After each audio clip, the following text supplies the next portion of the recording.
Youssef, the front right here. This is more media than last time, bro. Yeah, it was. Shit, this is crazy. I was about to say, are you getting used to it now? Like every time, it seems like every time you fight, there's now more and more media, and you kind of go higher and higher on these cards these days. I love that, man. It's a blessing, you know. It's like, you know, when they say count your blessings. So I'm grateful for that, and I can't wait to keep that going. You know what I mean? That means you're doing something good. I remember it always popped up. I think it was Khabib. I always watch Khabib when he used to train at the AKA. And he's like, brother, you don't like media? Lose. You like media? You better go win. So that was kind of the thing. And with that, you know, you get these big names like Josh Emmett, who's, you know, fought for interims titles. He's essentially only lost to the best of the best at this point in his career. So I guess when his name came across your desk, were you surprised that that was the name that they offered you, or, you know, I guess what went through your mind? So the crazy part is, after my fight with Cater, I literally went to Morocco for a month and then came back, and I was kind of scoping around to see who we're gonna fight, and we got my boy in the rankings as well, Unama. So I was like, all right, well, we'll see who's gonna fight, and we were kind of playing around. We're like, okay, if you don't get this guy, I'm gonna get this guy. You're gonna get this guy, I'm gonna get this guy. And the whole division was like messed up, you know what I mean, because of all the things that happened with Ilya moving up and all that. So, and I was like, okay, who's the only guy that was open? I know everybody else was injured and everybody else had a fight, and the only guy that was open was Josh Emmett. So I called Josh Emmett out, and then hopefully I get a matchup because I wanted to fight. And apparently he did an interview, I think, with MMA Junkie. He said he didn't want me, he wanted a bigger name. But so I feel like I've just been disrespected the last few months, and even though like all these guys, and especially the champ, I feel like the champ did an interview saying, there's a lot of potential guys. There's Aljamain, Diego, Mozart, and all those guys never brought up my name. And I was like, all right, so it's time for me to put some respect on this name. So I guess obviously the question I'm sure you've been asked a million times, like Lerone couldn't put him away, Ilya couldn't put him away. Those are the guys, you know, Ilya might be the best fighter in the world right now. Lerone might be next for the title. Is putting Josh Emmett away what gets you those fights, I guess, moving forward? 100%. So Volk does not have a fight. That's all I know so far. So for me going out there and doing a statement, yeah, I come in this week to change my life, and I really do believe I will do that. And I feel like he had his time. He made a lot of money. He did a lot of stuff like that, and I'm just getting started, man. So I really do believe this week is my week, and I can't wait to go out there and really showcase all the skills that I know I'm capable of. There seems to be a logjam at the top of the division over who gets the next title shot. Like Aljamain's calling for it. Diego says maybe he gets it. Lerone and Volk seem to think he was going to get it. Is there a world where you think, like, win here, like you're in that conversation too, or do you think you're still another winner or two away?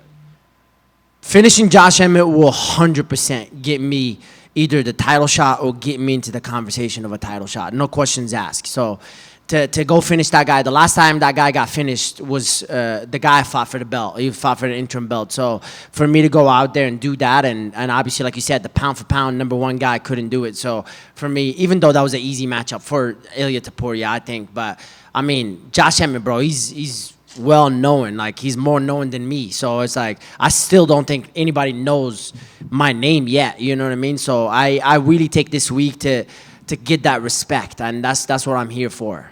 In terms of Josh Emmett as his opponent specifically, you know, he has that overhand. He's put a lot of people away. A lot of people say he's, you know, one of, if not the strongest fighters in this division. So I guess, what do you think he brings to the table, and what do you make of his skill set as a whole? He brings a lot of stuff. Like you said, that right hand, overhand, right hand, whatever you want to call it, it's the hardest one at 45. There's no way. There's no questions asked. Besides Jeremy Stevenson, he's the hardest hitter 45er, I think, beside McGregor and all those guys. But obviously Ilya is out of the conversation now. But it's definitely, like, I have to respect that right hand. If you don't, you're an idiot. You know, you're about to go to sleep with it. So, but you also saw grappling for the first time since his UFC debut, his last fight. So there's a lot of things that you got to be careful for MMA, you know what I mean? And that's the beauty of it. You know, I love puzzles, and this is a huge puzzle, and I can't wait to solve that puzzle. And then just last one for me. I think, looking at your record, your first run in the UFC, it was a lot of knockouts and some decisions, and then, you know, you fought your way back. early in your career, you won the majority of your fights by submission, and now you're kind of back to that. You're submitting a lot of people. So is there any changes in camps that's like, I got to get back to what I was doing, or was it just, the opponents are presenting submissions and you're just capitalizing on it? I don't know, bro. A lot of people gave me shit for that third round last fight. So, I'm excited to see all these fucking fans on Saturday night. You know what I mean? I'm like, oh my God, all you did is fucking run. I was like, well, I guess we're running, but you can't fucking hit me, so fuck you, And that's kind of the thing. But yeah, man, I'm excited to kind of showcase everything. I am excited to showcase everything on this fight. And who knows, maybe he's not even going to go to the ground, to be honest. Josh Emmett is really hard to take down, you know what I mean? So he really, like, the only thing, maybe potentially he gets hurt by a shot and then kind of like gets rocked a little bit or you reverse something. But it's MMA fight. I'm ready for everything he got, and you better be ready for everything I got because I bring a lot of tools to a fight. My man. Youssef back here, straight up, 12 Hey. o'clock. How you doing, man? Youssef, one of the things you've really embraced, I've noticed, is the social media side of things. You're always down to do content. You're always doing a lot of collaborations. I want to ask just how important is that part? Because obviously the platform of the UFC, getting to fight on big, ESPN and everything is huge. But you also kind of have to carry it a little bit if you want to grow your brand. How important is it to you to grow that social media side? Oh, it's very important in this sport, but I feel like I'm bad at it, bro. I'm so bad at, like, social media. I feel like I'm not having, like all these guys, they got big partnerships and all this and that. I have no partnerships. I'm like I said, I'm like the humble guy of this MMA version, you know what I mean? It's like the Wish Walmart version, whatever you call it. But, I was kind of like slowly come in. There's a sponsor there and that. But my main focus is being a world champion, and I will be a world champion. So I definitely got to get better at that, 100%. I feel like people sleep on just your journey. Obviously, your first UFC run and just that skid toward the end of it, come back, and now you're just absolutely one of the hottest contenders in the division right now. Can you just talk a little bit about that time when you were out of the UFC and just maybe that reassessment that you went through on a personal level in your training? God, bro, that just gave me chills. Just you saying that, but yeah, man, it's rough. It really tested me as a man. That's the biggest thing to really see all your dreams is basically gone. You know what I mean? They're like, well, you suck. You're not good. You thought you're good. You disappointed everybody that believed in you and stuff like that. So I really had to go in a dark moment to really go find my why and my reason why I started this and why I do this. And there's a lot of people behind my back that I really go out there and represent. So for me, I had to represent myself first, and it was deep moments, and I'm blessed and grateful to be alive and healthy and obviously do what I love. Thank you. Thank you. Youssef, how jealous are you that David got the main event before you?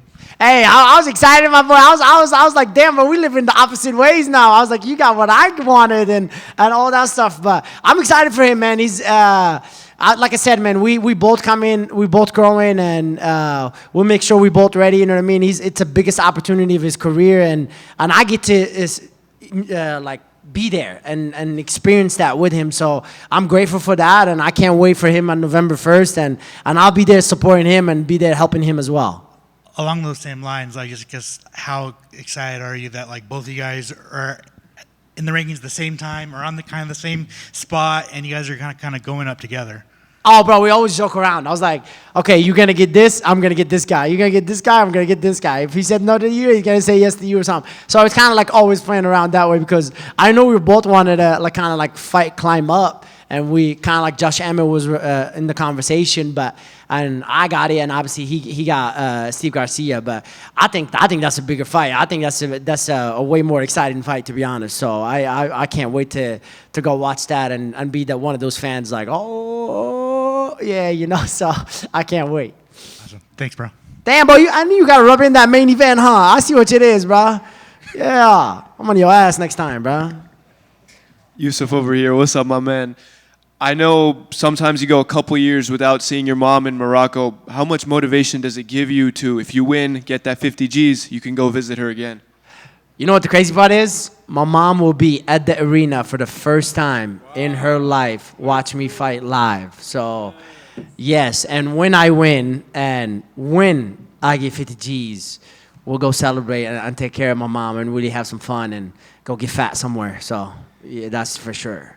That's amazing. And speaking of Africa, the UFC has really wanted to go there. Everyone's calling for them to go there. How special would it be to represent Morocco and your brother David Onama represent Uganda on a UFC Africa card, wherever on the continent? Oh, bro, that would be huge. So I know they fight in Africa. We both fighting on that card, 100%. There's no way. I feel like everybody wanted to fight on the